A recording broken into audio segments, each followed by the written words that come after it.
Welcome to the Green Pill podcast. This season of Green Pill is all about Ethereum localism. Your hosts are Alex, Max, and Josh of the Ethereal Forest, which is a place-based DAO, which brings localism to the blockchain and the blockchain to localists.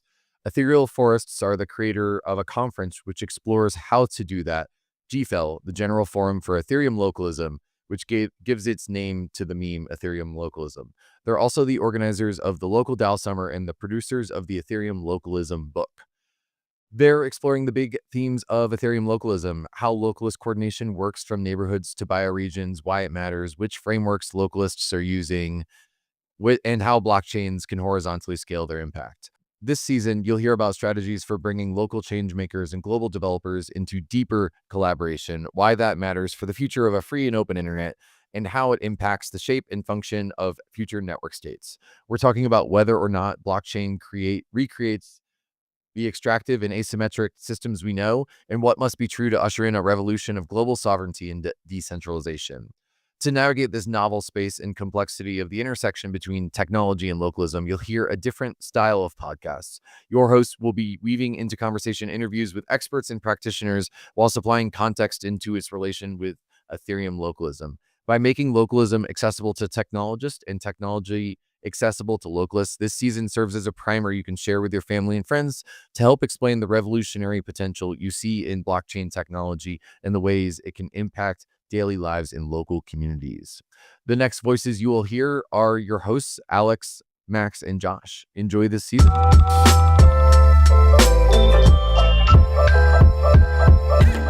This is the third episode in a series covering Ethereum localism, where we explore the ins and outs of localism, how it's practiced, why it matters, and the role that technology can play in creating a more local and grounded future.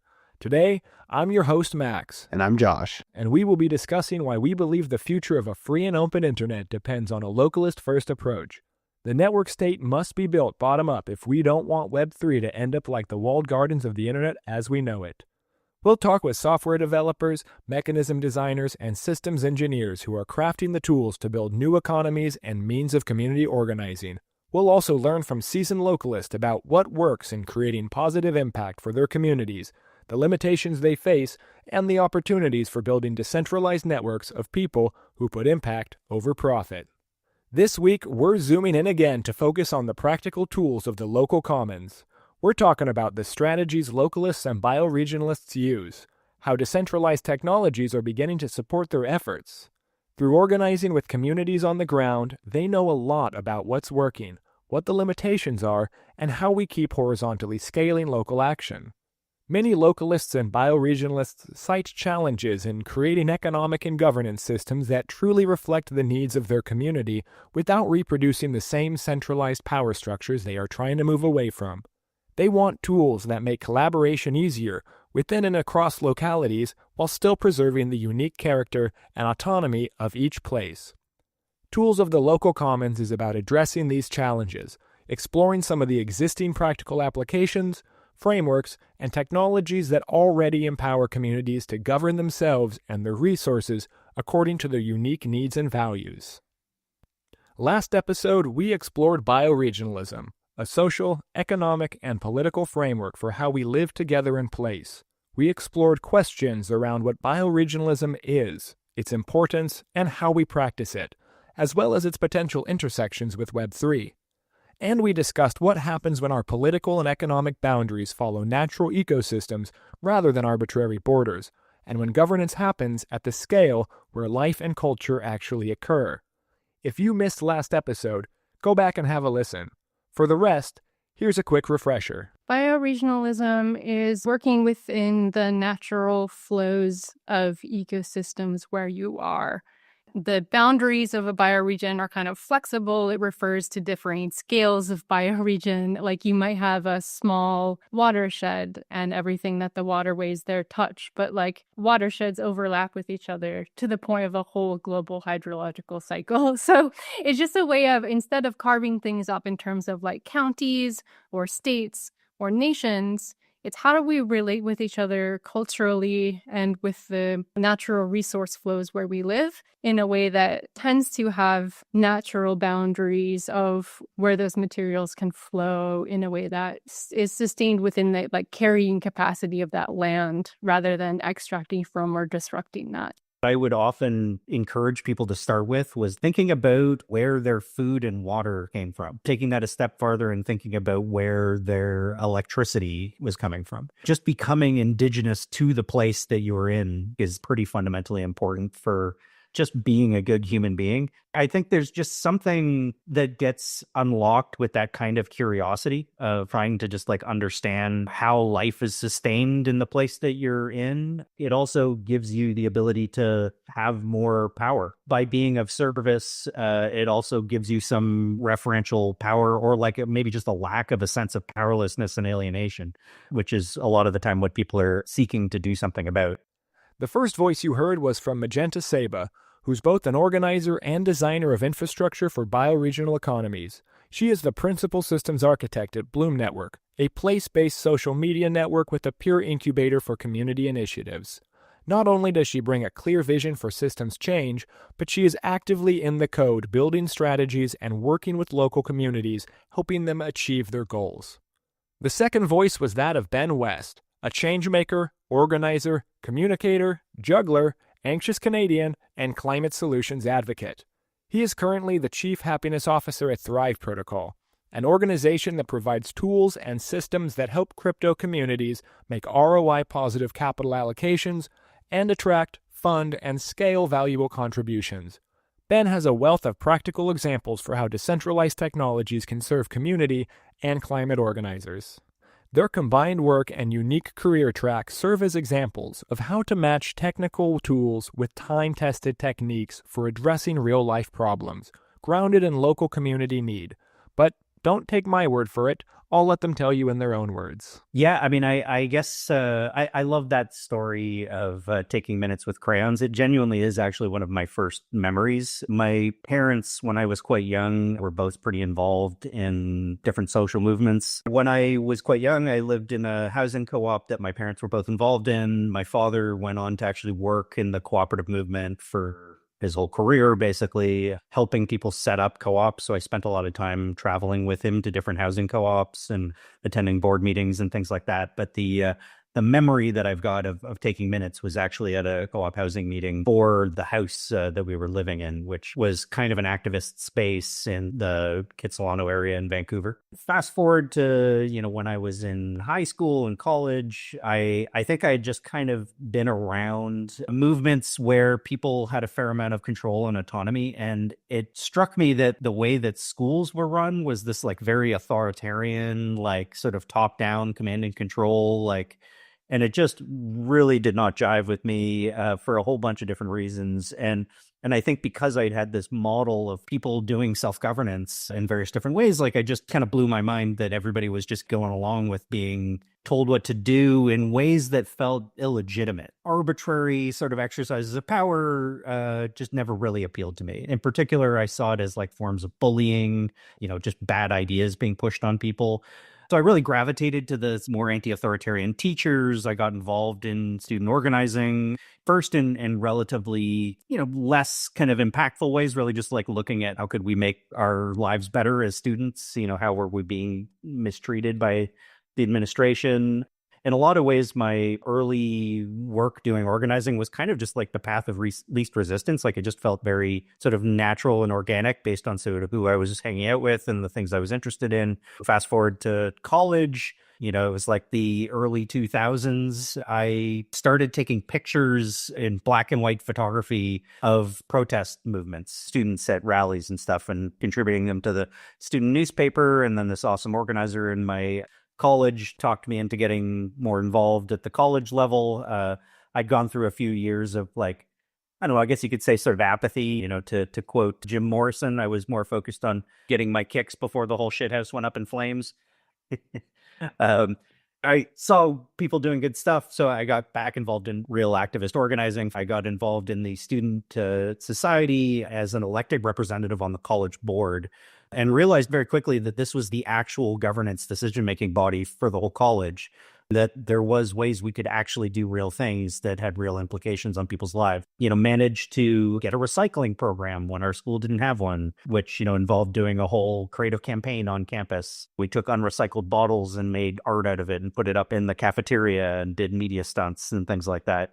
And it was an addictive feeling, honestly, like going from doing what felt more like protest really in a lot of the time in high school, or sort of like smaller little changes, to like actually getting large amounts of money moved around, policies shifted. So I got recruited into the Green Party directly out of college. I basically started showing up in the media, and an organizer reached out to me and offered me a role. I actually at first turned them down, got involved in something called the Workless Party of BC, which was like a work time reduction campaign, which focused on guerrilla theater tactics and stuff. I, had a real distaste for politics for a lot of good reasons.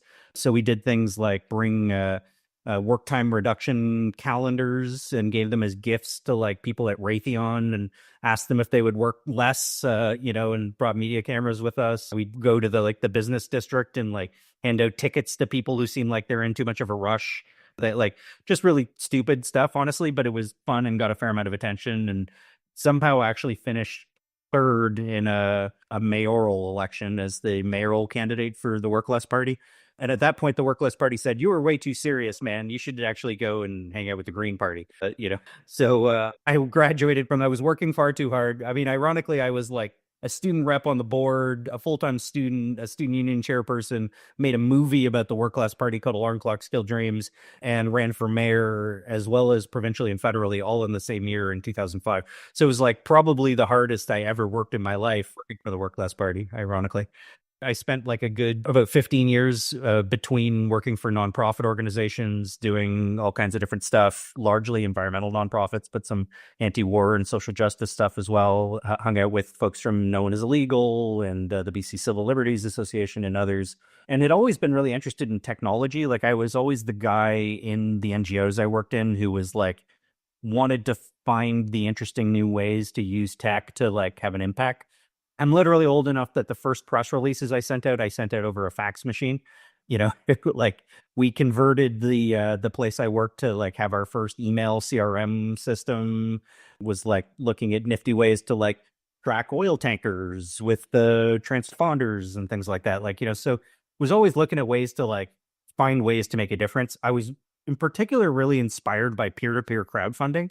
It was always hard to like raise money for causes, doing fundraising appeals the old fashioned way. I mean, sure, you can raise money that way, but when you actually give the tools to community members to like go and be the fundraiser themselves for something that they believe in, that was really cool to me. And I was really inspired by local currencies. I got involved in a local currency project in Commercial Drive area of Vancouver, Commercial Drive dollars, which still exist to the best of my knowledge, as well as some stuff around like farmers market dollars and stuff like that.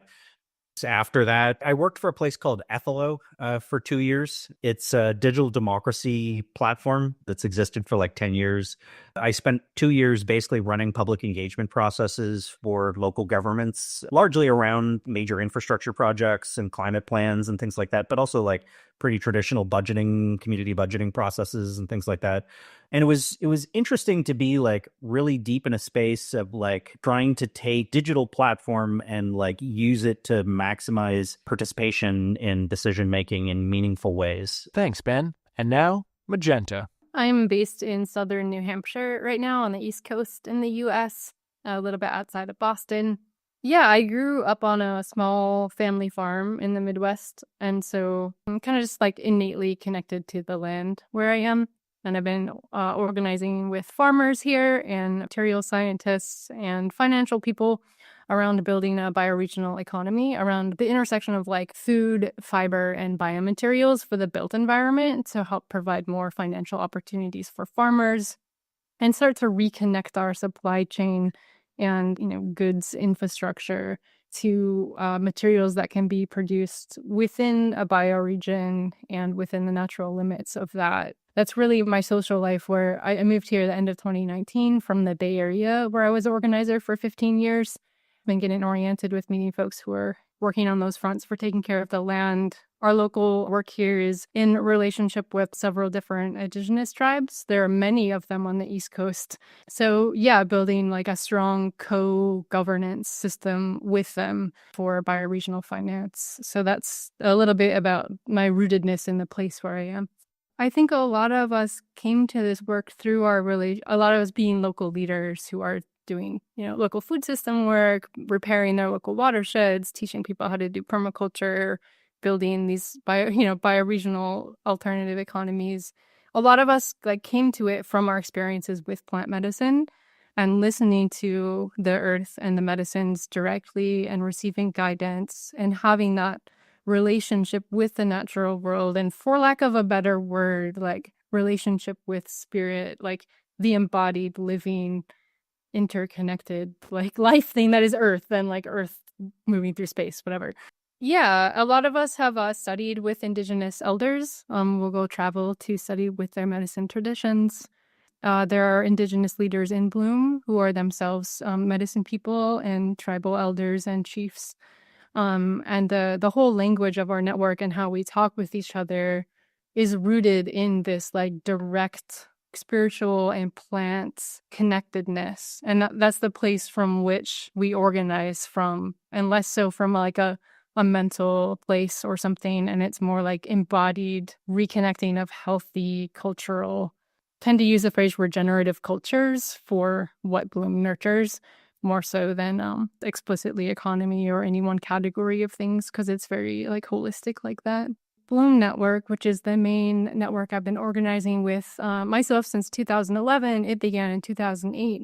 And we had found each other through an online social network where we were talking about Occupy and our psychedelic experiences and kind of these transcendental modes of awareness that we were experiencing through both of those things, like political breakdown, economic breakdown, as well as, the walls of our psyche being opened to what real reality is and not our cultural conditioning, right? And everyone started talking about the visions they were experiencing. We know society can be different. I'm seeing how the place where I live could be different. And so we decided to form local hubs and do skill shares with each other to make that real. And so we had almost this spiritual collective experience we were all having, watching the global systems break down and knowing that would continue. And then we decided, we kind of, I guess, mutually sensed that the best strategy for us was to work locally, form relationships locally, teach each other how to do composting, how to do aquaponics. We've been experimenting with alternative economies that whole time, recognizing, okay, we're going to need different alternate structures to take care of each other as the system continues to break down. And so that local focus is very tangible for people. Thanks, Magenta. Now I'm going to pass it over to my co-host, Josh. In our first two episodes on localism and bioregionalism, we discussed some of the design space localists have already been making progress in for decades. These efforts include techniques and tools like resource mapping, funding work to support communities and local economies, and experimenting with both new and old ways of collective decision-making. People who are fed up with the existing ways are asking questions about how we can build new institutions that are more democratic and transparent. But they don't get to this through naive optimism. They get there by understanding the harsh realities of how these power structures have been operating in the real world. One of the common critiques of blockchain is that it's a solution in search of a problem. But for the people building with the localist lens, they already know the problems for which communities are actively seeking solutions. One of the biggest roadblocks to social change are the issues that occur with governance at every scale. Governance breakdown happens at the global and nation-state level, but also at the institutional, business, and organizational level. So I was at the UN speaking at an event with a bunch of specifically systems technology nerds. I think we're at a good point where kind of the impact ontology alignment, as well as the technical interoperability to share data sets. That was kind of a theme of this conversation at the UN. And it was in the context of nation states aren't able to make this transition, but maybe bioregional organizing can. It's less top heavy. There's less rooted, we're only going to do it this way. No, we won't do that. But you have getting the data from Canada and the US, so we're right across the border and they're sharing actual ecological flows, is actually a really difficult permissions issue. And so working with domain experts, have mapping, data ontology, careful like knowledge framework sharing, and like the governance, mindful governance processes around who owns that data and so forth is, I think that's going to unlock a lot of the large scale mobilization speed that we're going to need to avoid, what is it? Billions of people are going to be migrating by 2050 from like climate disaster.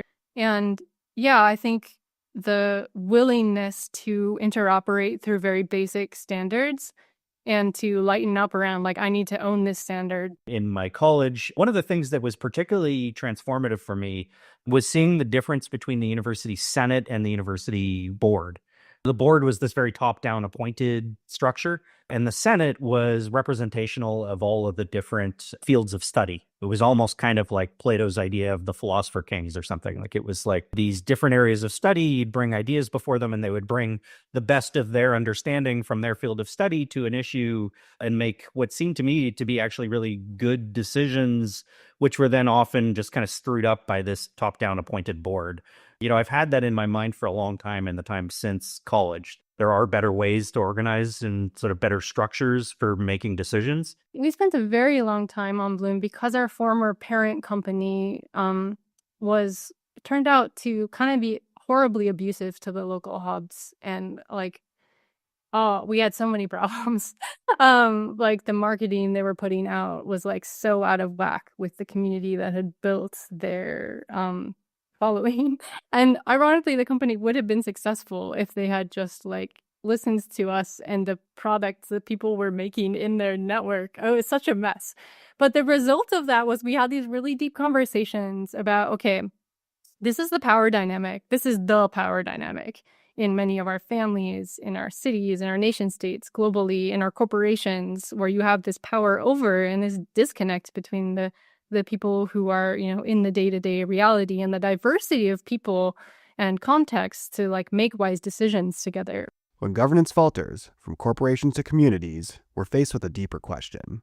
How do we redesign systems that distribute power without replicating the same old patterns? So we really spent, like, I would say, a decade designing a governance system that could be resilient to power abuse.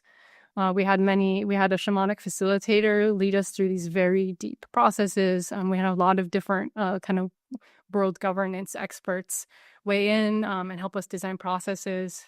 So that's one part of being able to withstand intaking old paradigm, centralized financial infrastructure, and ensuring that it doesn't corrupt the social movements and the organic ways that they make decisions together. Experimentation becomes not just a method, but a mindset, one that invites us to stay in dialogue with complexity, even when no perfect system awaits us on the other side. I'll badly misquote Gandhi here. I'm pretty sure he once said something along the lines of, everybody's looking for a system so perfect, nobody has to be any good inside of it. No matter what tools you have at your disposal, like if there are bad actors in the bunch or people who are trying to slow things down or fuck things up, they will find ways to abuse the system and make things worse for everybody. And often one of the biggest problems is really not the tooling, but it's people's time and people being rewarded fairly and compensated fairly for getting involved. There's just so much noise, and even sort of knowing what the right tool is for the right problem is an interesting challenge in and of itself. The fractures we see in coordination, security, and communication aren't just technical. They're symptoms of deeper resistance to relinquishing control and decentralizing power. Because I'm in farmland now, north of Toronto. The senior citizens in the area around me, there's a group of people organizing to protect some of the freshest groundwater anywhere in the world. Just so happens that there's a natural spring that is like cleaner than like deep Arctic ice. And this group is trying to get a moratorium on a development project that's already happening in the area. I got involved largely just as I was moving into this area, and the idea of trying to help with local campaign to do something like this just, had been a while since I'd been involved in that kind of organizing, because I've now been working full-time in tech for 7 years at this point. Basically, this group was just like communicating over email primarily and doing sort of the public facing stuff on Facebook. Nothing wrong with using email, but if you're talking about anything that you might want to have the ability to be a little bit more secure about, or you'd prefer not just to be like feeding the AI training or whatever of like, Google or whomever else, or even just if you want to be more organized. We got to this place where it was like, well, maybe we should have a Slack or a Discord or and I was like, well, if we're going to onboard a bunch of people onto some sort of an organizing platform, like, why don't we make it a matrix server? So I set up an element server, just real basic vanilla, set all the rules to be, the most user-friendly possible. What I learned was that the hardest part was actually convincing people that this was necessary. Like, they just didn't really understand what the purpose of it was. And truth be told, like, most of what we were doing was stuff that didn't need to be private or secret, but it's nice to have the option to have a space where you can talk about things that are more sensitive. This is kind of often the conversation around privacy. It's like, well, I have nothing to hide. It's like, okay, well, why do you have blinds on your windows then? It's good to at least have blinds that you can close if you want. The short story long of it all is basically we had a series of get-togethers in coffee shops and elsewhere, and it was really just like doing it in person with people that made it possible to onboard folks.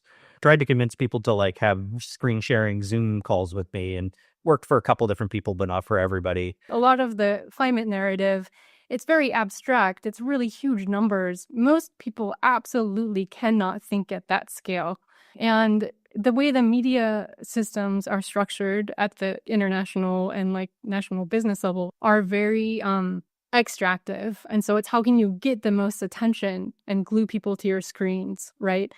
The way we think of Bloom is we want you to be on the screen long enough to find something really cool to go do with your neighbors and then go do that. Or, if you need to start a project, here's some starter kits so that you can get off your screen, get your hands in the dirt and do what really needs to happen right now. And I even recently coded a little, if you click on load more, we don't have infinite scroll. It causes you to click a button if you want to load more content to intentionally put the brakes on and remind you to be mindful. And it says, hey, you've been here a while. Maybe you want to go outside, right? And so these hyperlocal solutions, it's just really hard to find. It's hard for people to see on mainstream media where they can make a difference, where they can plug in, because the grassroots initiatives of the people working directly peer-to-peer don't make anyone else money by and large, and so they don't get airtime on these networks. What does get airtime, though, is conflict. Ben responds to the Canadian government freezing citizens' bank accounts during the 2022 Freedom Convoy trucking protests. I was like one of the people who was not a big fan of that when it was happening, and then was completely outraged at how the government dealt with it. I mean, it was interesting to see people who were not big believers in blockchain technology and the need for it all of a sudden were like, oh, wait, like they can just seize your bank account and take your money away. Like, it's one thing when you are on the same side as the government, but if you are in a place where you actually are very much in opposition to the government, all of a sudden that becomes quite terrifying. From an activist point of view, capital always puts its foot down somewhere. In the places where you can hold a big corporation or some sort of evildoer accountable for their actions is usually where that capital is like manifesting a real thing somewhere in the world. For me, that meant fighting a particular oil pipeline for a really long time. And there was all kinds of reasons to do that, and a lot of beautiful organizing came out as a result of it. Yeah, so a lot of, at least in the US, I imagine a lot of countries have subsidies like this as well.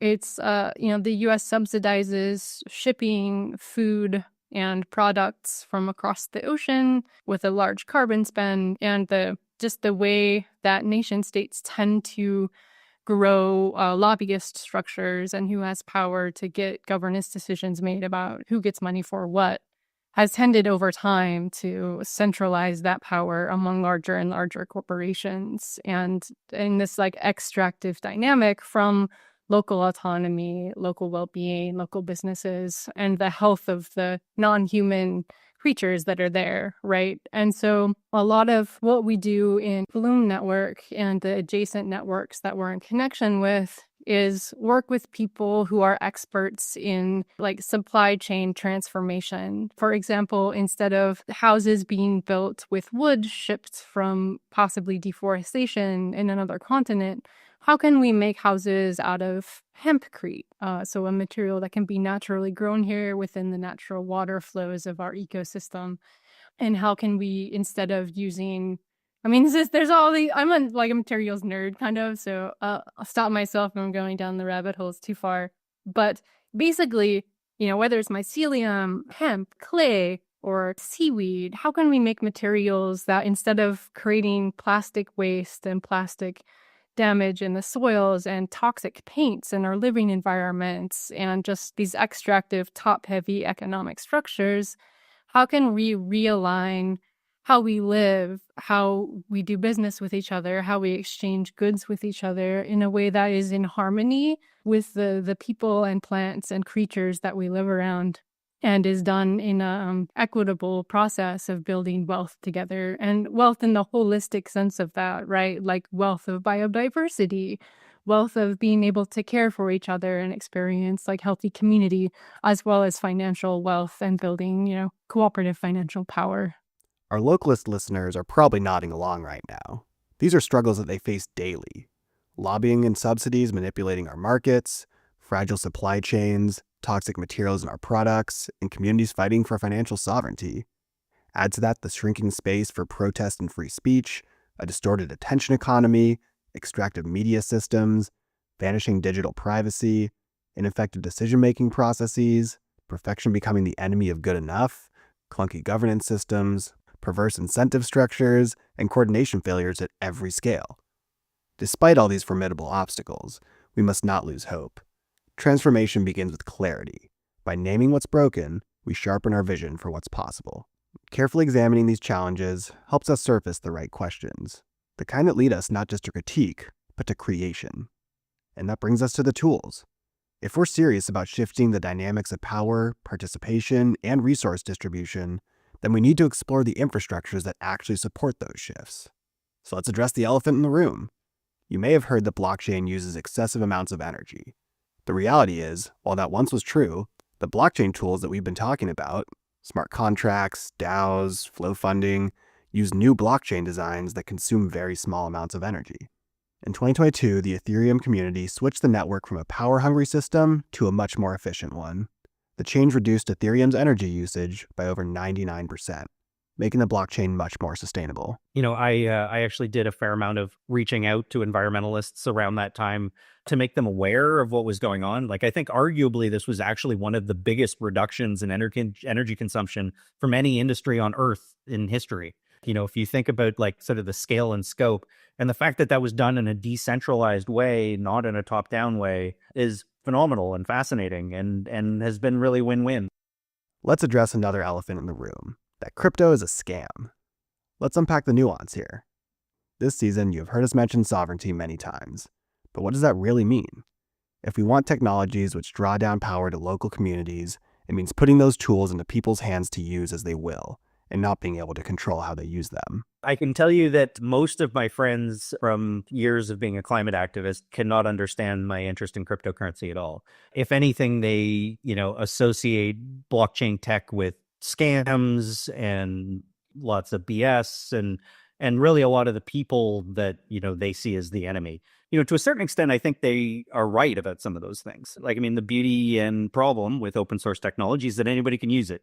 And when you take an open source piece of technology and then you tie financialization to it, there's the opportunity for people, it's going to attract the absolute worst of what humanity has to offer. And I think that's a big challenge for people who are genuinely trying to do good stuff with the tech.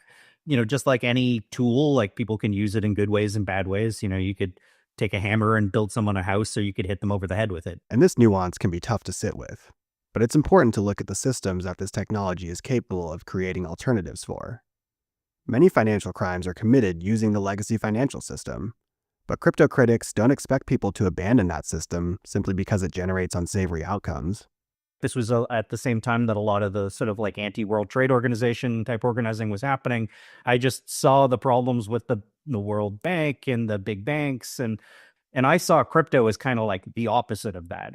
It's interesting to me now that so much of what people think of when they think of crypto is that Bitcoin bro you meet in at a party somewhere who just wants to talk about the number going up or whatever. Because to me it was this kind of revolutionary response to the banking sector. While all tools have their benefits and drawbacks, blockchain offers new techniques and can reduce the limitations of existing solutions. Ben will be introducing some new terms and concepts we haven't discussed yet. But don't worry, we'll be covering many of these topics and more in the following episodes. Like, I think it's important to listen to the concerns that people raise, but also like try to show them some ways that there's tech and solutions and strategies that are actually like real, that aren't just an idea, but are something that's actually having an impact. One of the easiest ways to do that is just pointing to things that have actually made a difference in terms of funding. Like just as one little example, like through Gitcoin, I've been able to raise money for indigenous land defenders. So even leaving aside the technology, like there's money coming out of these spaces that can be put to use in pretty traditional environmental ways, and then, you take that a step further, and there is a lot of interesting stuff beyond the financialization that, zero knowledge proofs provide, that, decentralized databases provide.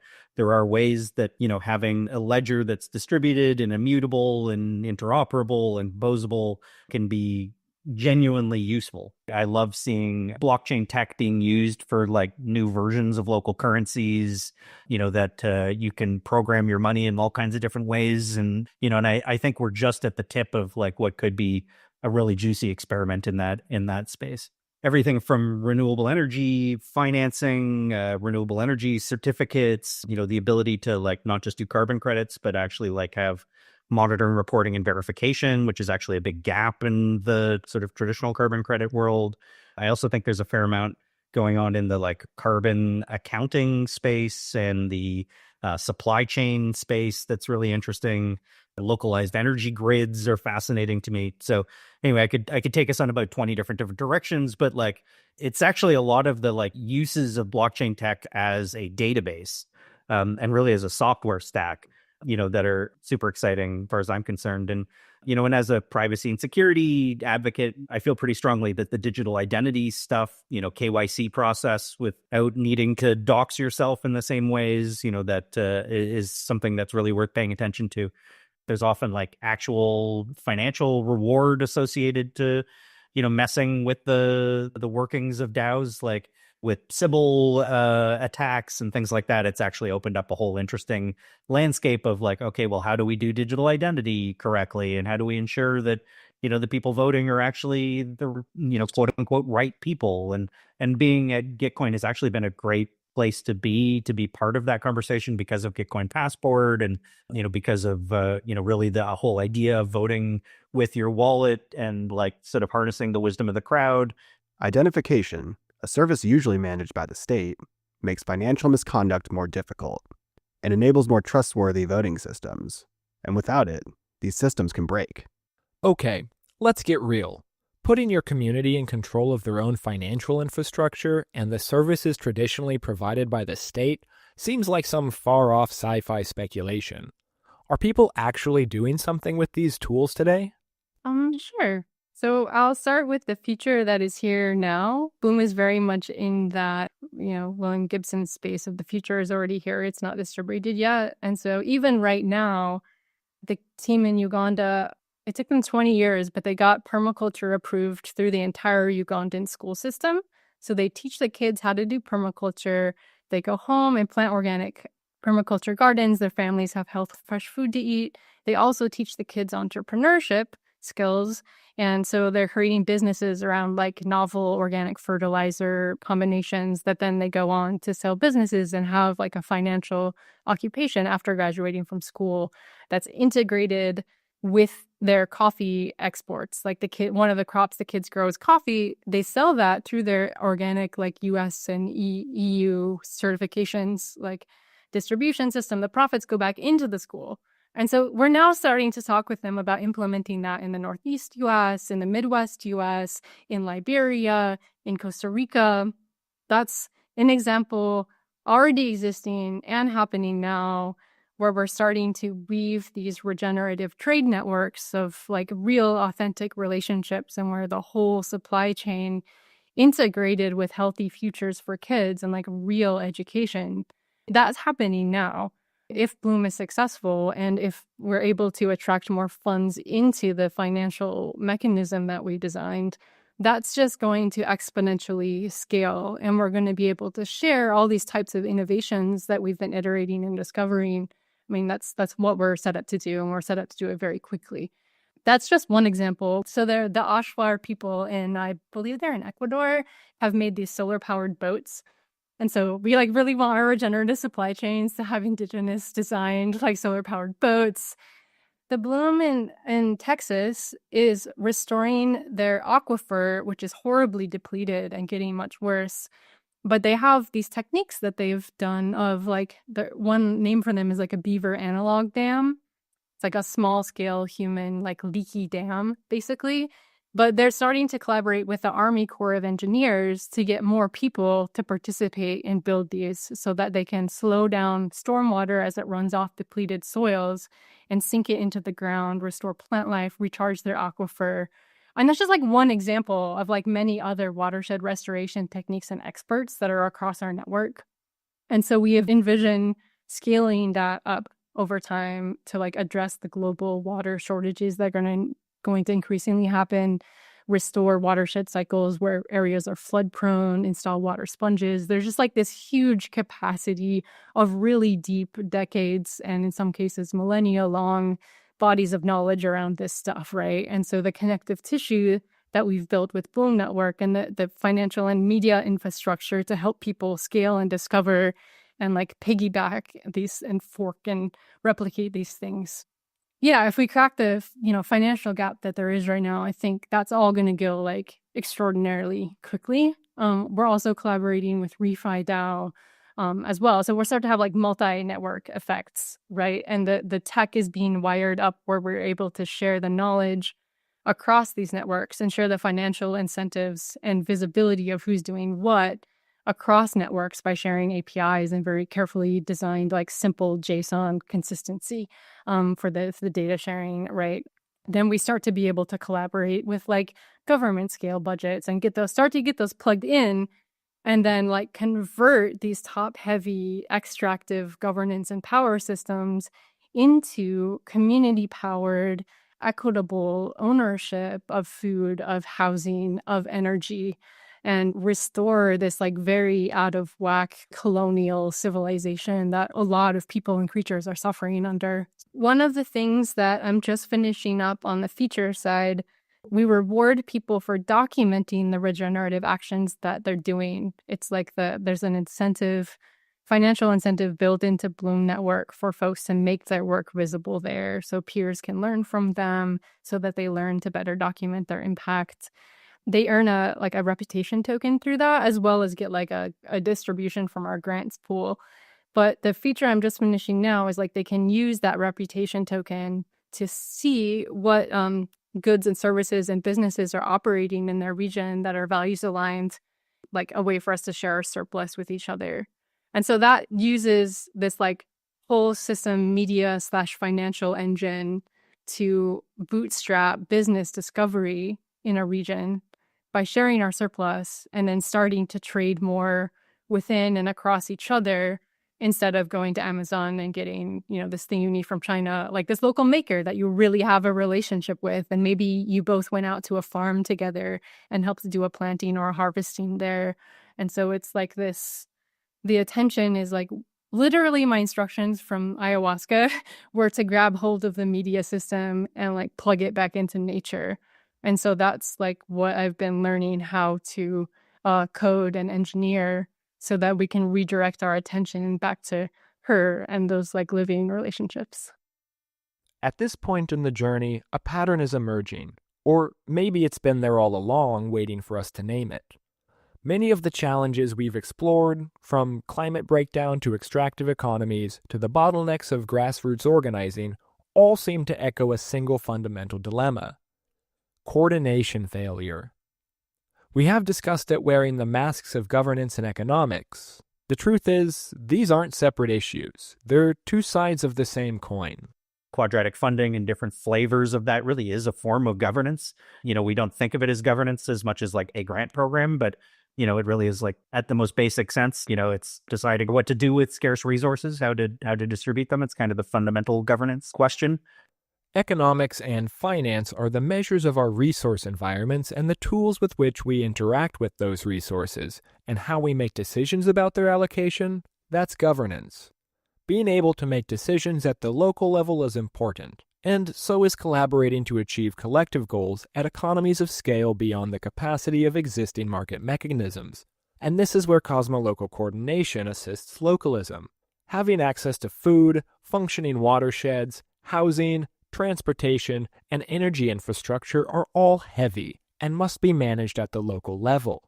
The knowledge needed to make decisions about developing and maintaining this infrastructure, as well as the capacity to finance that work, are light and can be managed at the global level. The trick we're doing with Bloom is to mobilize peer-to-peer knowledge sharing and build capacity for local grassroots networked action between people and communities and professionals working in an area so that they can find each other and build power together and build relationships and kind of reconnect a healthy fabric of society, while at the global networked level, creating systems to build capacity to share power laterally, to do staff sharing so that, a couple businesses locally might not have enough money to hire a full-time marketing person or even know what it means to have an effective marketing person, right?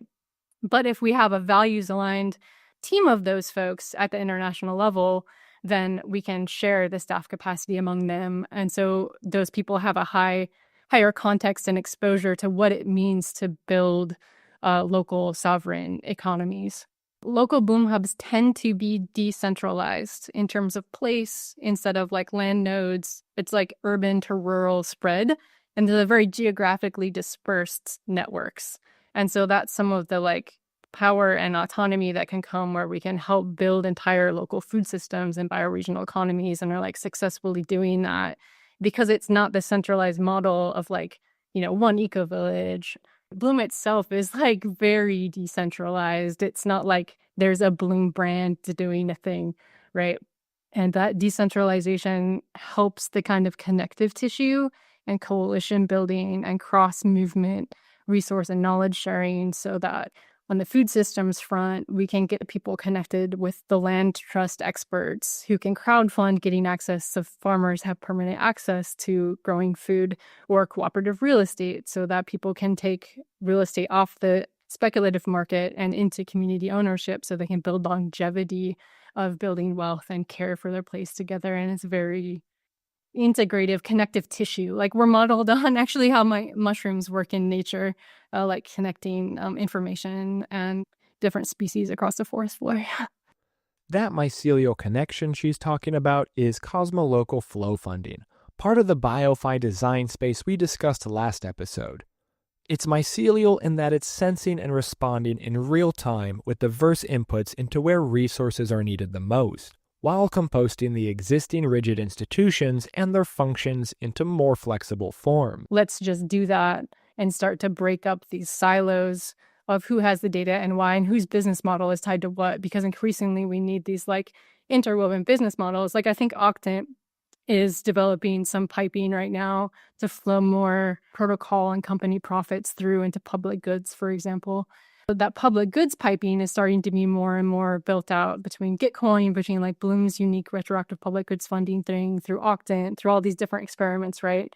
At the same time, you have these data ontology and interoperability experts starting to really collaborate with and find each other. I think something in between the data and the financial piping, more of that coming together in a more open, interoperable way is going to unlock a lot of magic. Yeah, literally. Oh, man. So we just started distributing the first quarter rewards from our program because it's like quarterly cycle, right? Literally, the indigenous Bloom hub that's in the Philippines is using the money to plant power trees. I shit you not, they call them power trees. It's a tree. They're having women collect more of the saplings to plant them for like reforestation. The birds eat the berries, so it increases like biodiversity, and they can use it to make an organic fertilizer that they'll sell for our income. And like every story of what the Bloomers are using the funds for, and these funds come from Gitcoin and the Green Pill community, like nearly all of our funding is from that, as well as flow funding.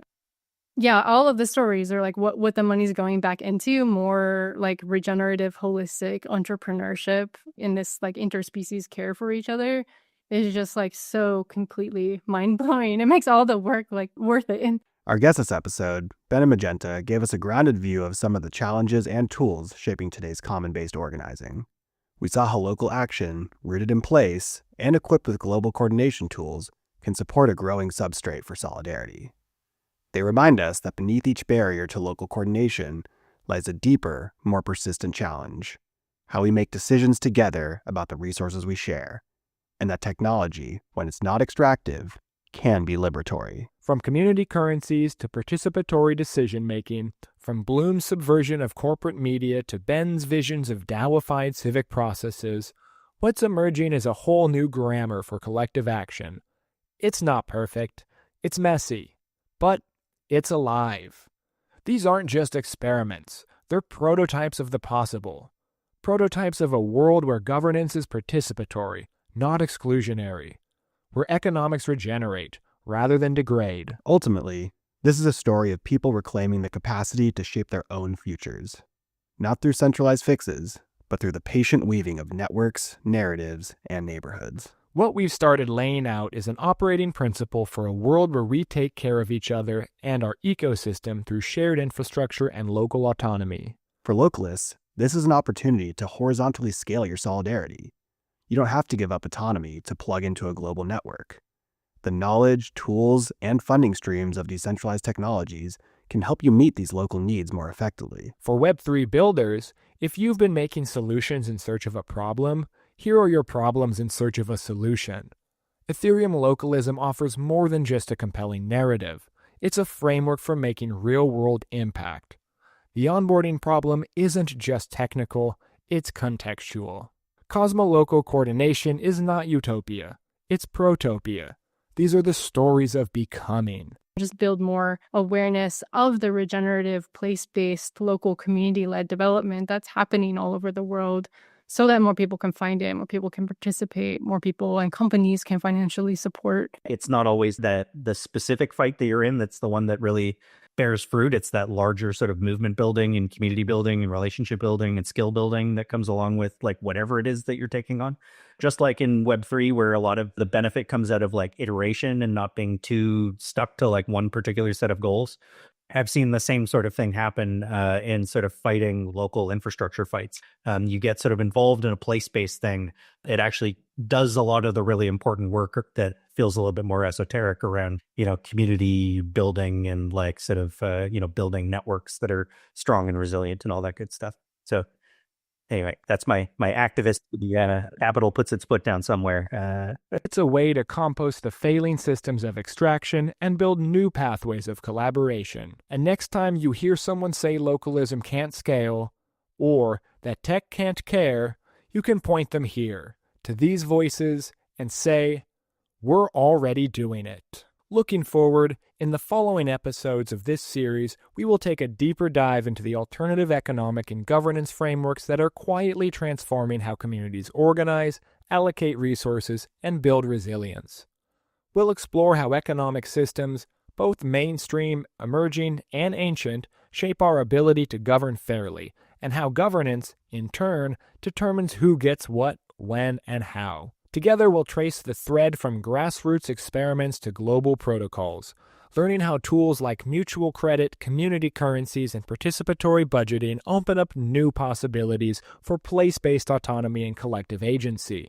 The next 2 episodes, on economics and governance, are 2 sides of the same coin. They'll unpack how our resource environments are managed, how financial tools act as levers of power, and how blockchain is enabling new forms of experimentation at unprecedented speed and scale. So whether you're a neighborhood organizer or a developer, tune in next time as we reimagine our economic foundations and explore how cosmolocal coordination can shape a more just, distributed, and culturally grounded future. Check out Bloom Network at Bloomnetwork.earth and find a chapter near you. Consider starting one or get involved at the global level. We'll include a link in the show notes. To get in touch with our guests and follow their work, check the show notes for links. If you'd like to learn more, check out ethereumlocalism.xyz, which, you guessed it, we'll include a link in the show notes. If you want to support this work, share this podcast with a friend. It's really one of the best ways to support the movement, which is as much a social movement as it is a technological one. And finally, if you'd like to get in touch, follow us on Twitter at ETHForestDAO or find our handles in the show notes. Thanks for tuning in, and see you next time where we'll step even deeper into the mechanics of economics, rethinking wealth, exchange, and value from the ground up. We're talking about economics.